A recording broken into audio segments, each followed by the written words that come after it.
हा घ्या ना घ्या हो चालेल. ए यार काय बघतो तिकडे इकडे ना बघ पाहुण्याना काय पाहिजे ती. हा ठीक आहे. ओके बरं. हा दाजी भात घ्या. ए मयूर दाजीला भात दे. अहो आजीबाई तुम्हाला काय सांगायचं ही मामाचीच पोरगी आहे.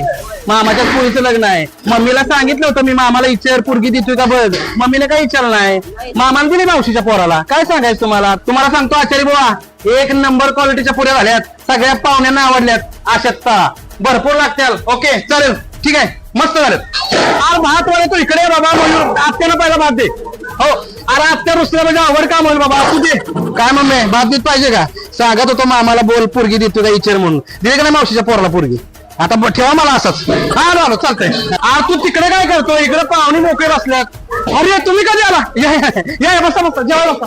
तुम्हाला सांगतो दाजी सकाळपासून 10 पंक्ती बसल्या. 500 माणूस जेवला असेल. प्रत्येक पाहुण्याला मी स्वतः म्हणलं या बसा जेवा. घरातले एक माणूस मला अजून म्हणलं नाही जेवा म्हणून. उपास आहे सकाळचे. काय सांगायचं तुम्हाला असं आहे. हो पाहुणे आले जेवला का नाही. तुम्हाला सांगतो तुम्ही पहिलं पाहुणा आहे मला म्हणला जेवला का नाही. अहो जेवण संपलंय काय सांगायचं तुम्हाला.